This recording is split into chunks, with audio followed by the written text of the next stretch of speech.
In multisensory processing and perception, natural objects and events are usually multisensory.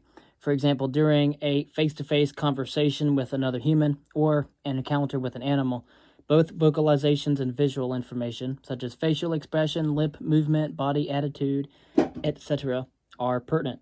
When a motorcyclist, for example, twists the throttle and the vehicle accelerates, there is an audible change in engine note, a change in visual movement seen through the helmet visor, and vestibular signals providing a sensation of bodily tilt and acceleration. It would be surprising if these sensory systems did not exploit such correlations between different modalities. Indeed, the nausea that is experienced in virtual reality simulators suggests that the brain expects correlated signals to arrive and is disturbed when they do not. Are modern flight simulators equipped with electric pneumatic jacks? Of course, however, the processing framework presented so far includes only limited scope for multisensory integration. We introduced a fundamental theoretical concept in sensory processing, the information processing device or module. By and large, the intervening words that we have read have treated such sensory modality as an independent, autonomous information processing module. We illustrate the general neural architecture of the system for three senses. Separate modules process visual, auditory, and somatosensory stimuli. Within each modality, the dual processing streams specialize in what and where computations. Information from different modalities is integrated only in ladder association or polysensory areas of the cortex. And so, the general cortical architecture of sensory processing, according to the modularity theory. Specialized processing systems are dedicated to different sensory modalities, vision, audition, and somatosensation. In each system, information flows divide into two streams, one carrying what information and the other carrying where information. Multisensory processing occurs relatively late in the processing hierarchy in the intraparietal sulcus and the superior temporal polysensory area, both shown in multiple colors. Again, brown for vision, light blue for audition, and yellow for somatosensation. And the scheme is consistent with Fodor's influential theory of cognition as a collection of independent information processing subsystems, often called modules. Modular processing architecture has a number of virtues. Again, modular processing is a theory of cognitive processing in which different functions such as vision, hearing, and memory are implemented in separate and independent processing modules. Each subsystem can be optimized for its specific computational task, operating with maximum speed and efficiency rather than compromised to serve several functions at once. Any errors or inaccuracies remain confined to one task rather than propagated widely. New sensory functions or modalities can be created by adding new subsystems and as when they are required. On the other hand, completely independent sensory subsystems can pose problems. There is an issue about how time-sensitive processing can be coordinated across independent subsystems, so that, for example, our visual perception of lip movements is synchronized with auditory perception of individual speech sounds. Furthermore, independent subsystems cannot take advantage of correlated information in different sensory modalities, such as when we both see and hear something speaking. Finally, as indicated at the beginning and in the intervening, there is a great deal of overlap in the computational tasks performed in the different modalities, which independent subsystems cannot exploit, such as orienting. Vision, audition, and somatosensation all orient our attention to external events. Object identification. All the sensory systems supply information that can be used to identify objects, ultimately assessing the same stored representations. Localization. Both vision and audition have high-resolution processes for computing the location of objects and events. Body motion, visual and vestibular responses contribute to estimates of body motion. And flavor. Information from olfaction, gustation, and other senses is combined to mediate perception of food, edibility, and flavor. A growing body of research demonstrates that, contrary to the notion that modality-specific subsystems are completely independent, information is shared across sensory modalities earlier in processing than previously has been thought. Integration of cues for body motion was discussed earlier, and flavor was discussed earlier as well. So the next section focuses on multisensory integration during orienting, object identification, and localization. A latter section will discuss how recent studies of synesthesia are also throwing new light on multisensory integration. How does your local supermarket exploit multisensory processing effects in perception? Modularity is a key principle in modern computer software and software system design, and offers the same advantages as it does for neural systems. Of course, seeing the mind as a computer, thus the cognitive revolution in psychology. Okay, and of course, we have what's called cross-modal cueing, which occurs when a cue stimulus is presented in one sensory modality, and it facilitates the detection or discrimination of a target stimulus presented in a different sensory modality.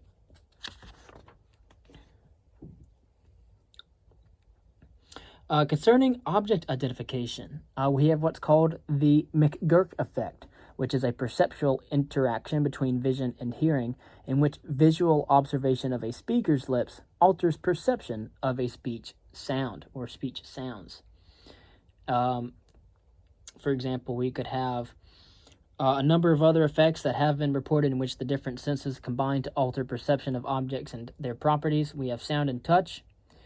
Manipulating the sound to make the sound made as the hands are rubbed together can alter the perception of skin texture. Smell and color. The strawberry smell of a liquid appears stronger when the liquid is colored red. Or sound and light. Auditory noise presented with light tends to be perceived as louder than noise presented alone. And, of course, light and touch. Tactile discrimination thresholds are lower during visual observation. And in all of these experiments, the researchers took steps to ensure that the change in stimulus quality reflected perceptual processes rather than response bias.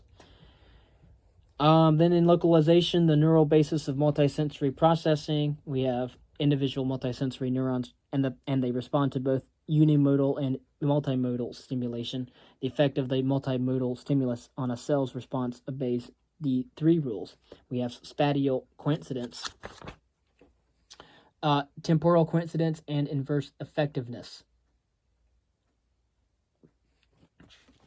And so, the neural basis of multisensory processing, we have these three rules: the effect of the multimodal stimulus on a cell's response. Spatial coincidence: a neuron sensitive to both visual and auditory stimuli may have receptive fields in both modalities. Visual stimuli must fall in a specific region of space, and auditory stimuli must emanate for a restricted range of directions. And the two receptive fields usually overlap in space. Multisensory response enhancement only occurs when the respective stimuli fall inside the area of overlap. Then there is temporal coincidence, which is response enhancement only occurs when stimuli in different modalities arrive at about the same time. And then inverse effectiveness: if a neuron responds very strongly to a unimodal stimulus, its response changes relatively little when another stimulus is added. But if the unimodal response is weak, there are stronger interactions with other stimuli. And of course, we have what's called a superadditive response, which is a response to a combined stimulus, which is greater than the sum of the responses to each stimulus presented separately.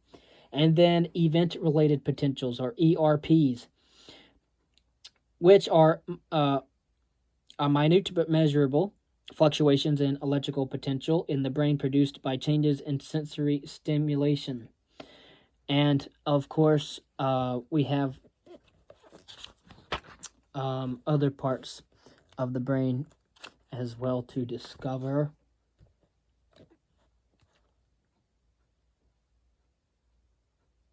All right, and we have the interesting thing called word recall before talking about synesthesia. Word recall in synesthetic and control subjects. Each subject recalled 15 words that were read aloud by the experimenter. List A was read and recalled 5 times, before List B was read and recalled. Finally, List A was recalled 3 times, without being presented again. Synesthetic subjects consistently recalled more words than control subjects, stated. And of course, we're talking about what is synesthesia. And of course, if you want to understand that, go ahead and look that up and write on it. Evidence for multisensory processing. Multisensory stimulation aids processing in several ways. Orienting to novel stimuli is faster and more reliable with multimodal stimulation. The differences of senses combine to alter perception of objects and their properties.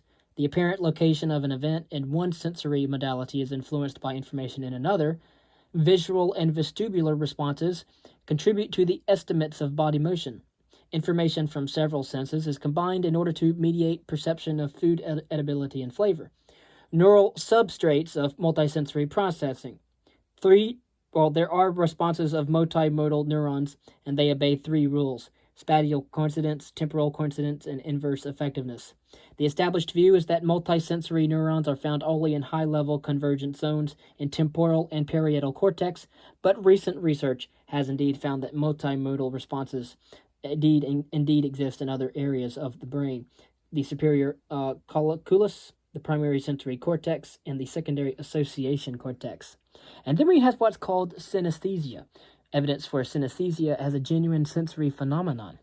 Color word pairings and synesthetes are too stable and idiosyncratic to reflect learned associations. Brain imaging studies find differences between the brains of synesthetic and control subjects, and family and population studies indicate a genetic contribution as well. Synesthesia is probably due to direct neural connections between unimodal cortical areas. The prevalence of color word pairings may be due to the anatomical proximity of cortical areas, including color and speech. Synesthesia may have survived during evolution because it is accompanied by enhanced memory for words and colors. And of course, there's also Bayesian models of multisensory processing as well.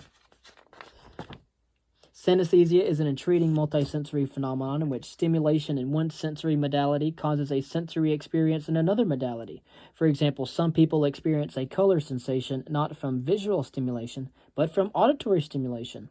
Colored hearing is most commonly associated with speech sounds. Different sounds evoke different colors. There are also reports of color sensations evoked by non-speech sounds, by touch and by smell. The most common type of synesthesia, or sensory union, involves ordered sequences such as numbers, letters, or days being perceived as sequences of colors.